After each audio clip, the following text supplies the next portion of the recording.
ተመልካቾቻችን አሁን የደረሰን ዜና አለ። በዛሬው ዕለት መስከረም 14 2018 ዓ.ም በአማራ ፋኖ ምስራቅ አማራ ቀጠና ሚኒሊክ እዝ ከፍተኛ ድል የተገኘባቸው አውደ ውጊያዎች መደረጋቸው ታወቀ። በዛሬው ውጊያ በርካታ የአገዛዙ ሰራዊት መደምሰሱ ታውቋል። በድምሩም 471 የአብይ አህመድ ወታደሮች መደምሰሳቸው ነው የደረሰን መረጃ የሚያመለክተው። ከ150 በላይ ወታደሮች ተማርከዋል። 6 ሞርታሮች፣ 6 ዲሽቃዎች፣ 14 ብሬኖች፣ 9 ስናይፐሮችና በርካታ ክላሾች መማረካቸው ነው በቪዲዮ ጭምር ተደግፎ የመጣልን መረጃ የሚያመለክተው። ወታደራዊ ሬዲዮ 9 አንድ ሲኖትራክ ሙሉ ወታደራዊ ቁሳቁስና ሬሽን እንደዚሁ የተማረከ መሆኑ ታውቋል። የአገዛዙ የሰሜን ምስራቅ እዝ አካል የሆኑት 12ኛና 61ኛ ክፍለ ጦር መካከል 12ኛ ክፍለ ጦሩ 70 ከመቶ የሚሆነው ኃይሉ መማረኩን መደምሰሱንና መፍረሱን ነው የደረሰን መረጃ የሚያመለክተው። የዛሬውን ተጋድሎ በተመለከተ የዘውትር ተሳታፊያችን መረጃ ይዞ ቀርቧል። ወደሱ አልፋለሁ። መሳይ በምርኮ ደረጃ ካየነው የመጀመሪያው ነው ማለት ይቻላል። እጅግ በጣም የሚደንቅና በጣም እጅን ከአፍ ላይ የሚያስጭን ድል ነው የተገኘው። ይሄ ድል መሳይ 12ኛና 61ኛ የአገዛዙ ክፍለ ጦሮች በዋናነት ሙጃ ከተባለ ቦታ ላይ ማዕከላቸውን አድርገው በሰሜን ወሎ አጠቃላይ የሚንቀሳቀሰውን ኃይል በእነዚህ ነባርና በጣም ተዋጊ ናቸው የተባሉ 12ኛ ክፍለ ጦር እና ከጎን ደግሞ 61ኛ ክፍለ ጦርን አሰልፎ አጠቃላይ በሰሜን ወሎ እንቅስቃሴ በማድረግ ከፍተኛ ድል መጎናጸፍ እንቅስቃሴ ቢያደርግም የፋኖ ኃይሎች ቀድመው ቦታ በመያዝ እና በመልሶ ማጥቃት እና መጨረሻም ላይም ደግሞ በሙሉ ማጥቃት ተሸጋግረው ስም ሰጠው ማጥቃት ሰንዝረው የማይታመን ድል ነው የተጎናጸፉት። እንግዲህ ዘመቻቸውን ዘመቻ አደማሊ ወይም አባናደው በማለት ዘመቻቸውን ስያሜ ሰጠውታል። እንግዲህ አማራ ፋኖ ብሔራዊ ኃይል ምስራቅ አማራ ቀጠና ሚኒሊክስ መስከረም 14 ዛሬ ማለት ነው ከጠዋቱ 12 ሰዓት የተጀመረው ዘመቻ ወይም መልሶ ማጥቃት በኋላም ደግሞ ወደ ሙሉ ማጥቃት ተሸጋግሮ አርበኛ አደማሊ አባናደው በአምስቱም ኮሮች በመታገዝ በእዙ ደግሞ ልዩ ዘመቻ ከፍተኛ ተጋድሎ በማድረግ አስደናቂ ድሎችን መጎናጸፍ ይችላል። እንግዲህ ነባር የተባለችው 12ኛ ክፍለ ጦር ከ70 በመቶ በላይ ጦሩ ተደምስሶ ተማርኮ ቆስሎ ሙቶ ተበትኗል። 61ኛ ክፍለ ጦር ደግሞ በየገደሉ እየገባ አሁን በአሁኑ ሰዓት ራሱን በመከላከል ላይ ነው የሚገኘው። በአጠቃላይ ግን የተገኘው ድል እንግዲህ አንደኛ ምስራቅ አማራ ኮር 1 ሰሜን ወሎ ዞን ጉባላፍቶ ወረዳ በቅሎ ማነቂያ ዙሪያ ላይ ከፍተኛ ትንቅንቅ ከተደረገ በኋላ በተለይ ቁልፍ ወታደራዊ ቦታ በሆነችው በቅሎ ማነቂያ የተገኙ ድሎች አሳምነው ክፍለ ጦር ነው እንድል ያገኘው። ሞርተር 2 ብሬን 8 ክላሽ 76 ስታር ሽጉጥ 1 7000 የብሬን ተተኳሽ 9800 የክላሽ ተተኳሽ 1300 የዲሽቃ ተተኳሽ 95 የደረቅ ትጥቅ 180 ወታደራዊ ሻንጣ 5 መገናኛ አይኮም ሬዲዮዎች መማረክ ችለዋል።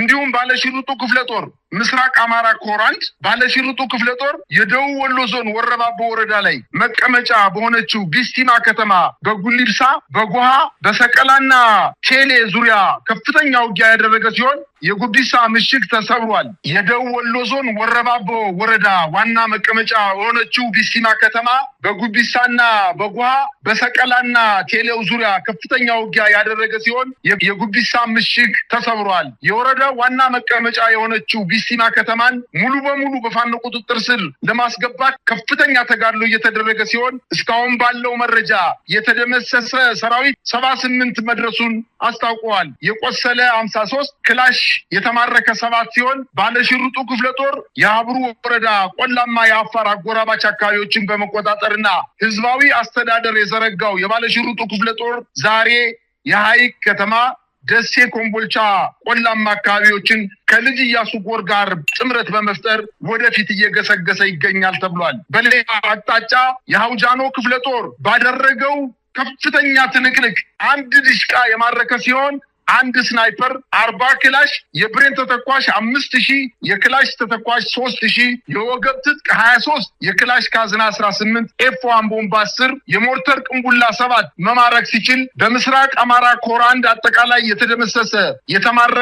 የተደመሰሰ አንድ ኮሎኔልን ጨምሮ አንድ ኮሎኔል 100 አለቃ ኢሳያስን ጨምሮ 282 የአገዛዙ ሰራዊት ተደምስሷል ብለዋል። ምርኮኛም 18 እንደተገኘ አያይዘው ጠቅሰዋል። የበቅሎ ማነቂያ አስተዳዳሪ አቶ አያሌው ደሳለ ከነግብሩ አበሮቹ ተደምስሷል። ሁለተኛ ምስራቅ አማራ ኮር 2 ሰሜን ወሎ ዞን ግዳን ወረዳ ወንዳች ከተማን በቁጥጥር ስር አውለው በተለይ እዚህ ከተማ ላይ በተደረገ አስደናቂ ተጋድሎ የተገኘው ድል ዞብል አምባ ክፍለ ጦር ይህን ከተማ ሲቆጣጠር ዲሽቃ 3 መማረክ ሲችሉ ብሬን 8 ክላሽ 130 ስናይፐር 5 ኤፍ1 ቦምብ 102 82 ሚሊ ሜትር ሞርተር 2 120 ሚሊ ሜትር ሞርተር 1 የሞርተር ቅንቡላ 30 ኦራል ከነተተኳሹ 22000 በላይ ተተኳሽ መማረክ ችለዋል። እንዲሁም በሌላ አቅጣጫ የካራኮርማ ክፍለ ጦር 1 ዲሽቃ 2 ብሬን 2 ስናይፐር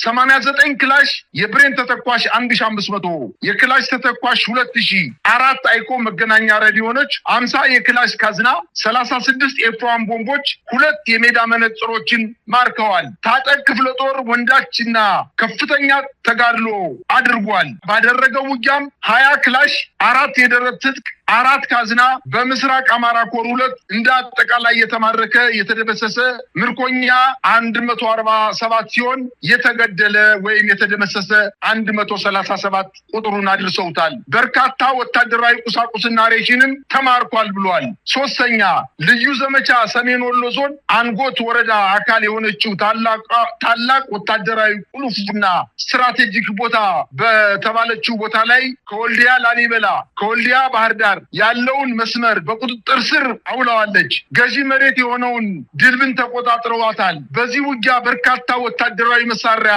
ተማርኳል። 1 ብሬን 2 ክላሽ 7 ምርኮኛ የተገኘ ሲሆን እንዲሁም በሌላ አቅጣጫ የተንቀሳቀሰው የአማራ ፋኖ የምስራቅ አማራ ፋኖ ላሳሳምነው ኮር በሰሜን ወሎ ዞን ግዳን ወረዳ ኩልመስክ ወንዳች ዙሪያውን በተደረገ ከፍተኛ ትንቅንቅ የተገኘው ድሎች ተከዜ ክፍለ ጦር ኩልመስክ ከተማን በመቆጣጠር 11 የመከላከያ ኃይሉ ሲደመሰስ 3 የተማረከ እንዲሁም 20 ክላሽ የተማረከ ሲሆን 420 የክላሽ ተተኳሽ 580 የብሬን ተተኳሽ እንዲሁም ጥራሪ ክፍለ ጦር ከወሎ ሰቆጣ አካባቢ የምትንቀሳቀስ ክፍለ ጦር ነች።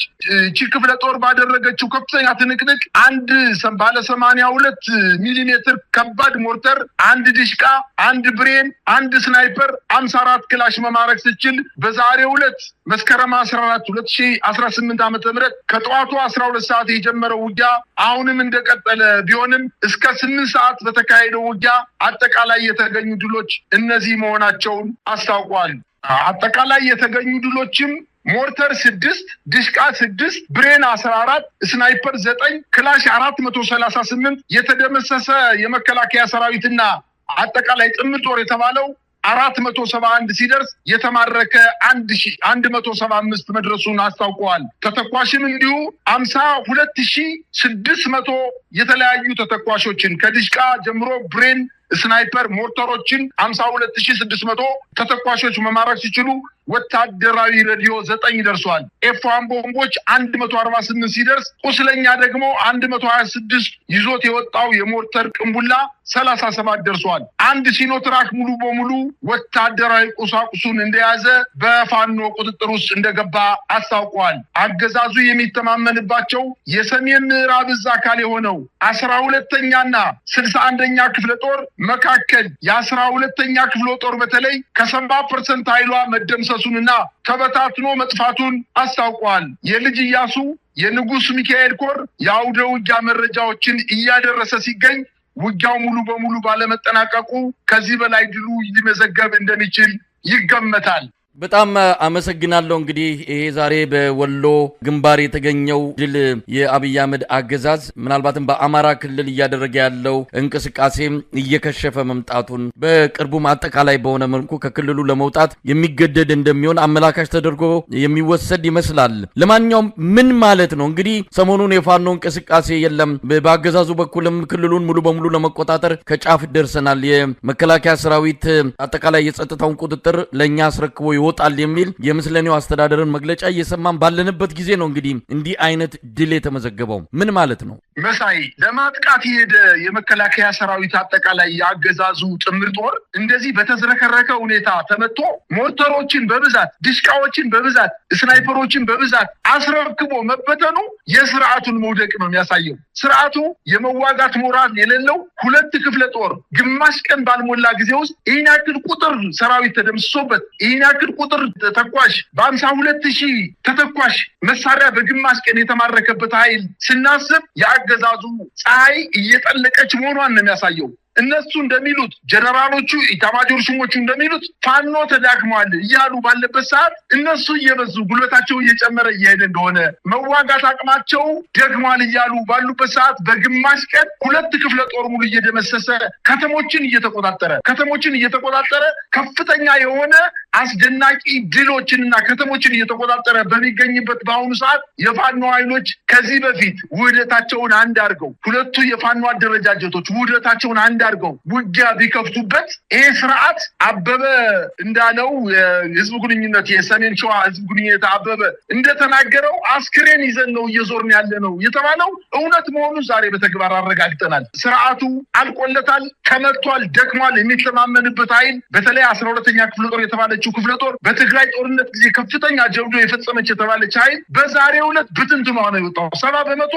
ወይ ሙቷል፣ ወይ ቆስሏል፣ ወይ ተማርኳል። አጠቃላይ ሙሉ ትጥቃቸውን አስረክበው በየገደሉ ተንጠባጥበው ነው የቀሩት። አስክሬናቸው እንኳን በአሁኑ ሰዓት ገበሬው ነው እያነሳው ያለው። ስለዚህ ስርዓቱ ከፍተኛ ሽንፈት ነው የደረሰበት። በእርግጥ ይህ ሽንፈት አምኖ ለመዋጥ ለመቀበል ፍላጎት የለውም። ምናልባት የደሃ ልጆች በየጉራንጉሩ በየገደሉ በየወንዙ በየተራራውና በየሸንተረሩ እየወደቁ ቢገኙ፣ ነገር ግን ስርዓቱ አሁንም ልክ እንደ ግብፁ ፈርዖን ህዝቤን ልቀቅ ሲል እምቢ እንዳለው ተገዶ የሚለቅበት ጊዜ እየመጣ እንደሆነ ሊያውቀው ይገባል ማለት ነው የምፈልገው። መሳይ እንግዲህ የዛሬውን ድል ጨምሮ በርካታ ሌሎች ተጨማሪ ድሎችን በዛው በወሎ ግንባር መመዝገባቸውን እየሰማን ነው። አሁንም ውጊያው አልቆመም። ተጨማሪ ድሎች፣ ተጨማሪ የአውደ ውጊያ መረጃዎች እንደሚኖሩ እንጠብቃለን። በጣም ነው ማመሰግነው። እግዚአብሔር ይስጥልኝ።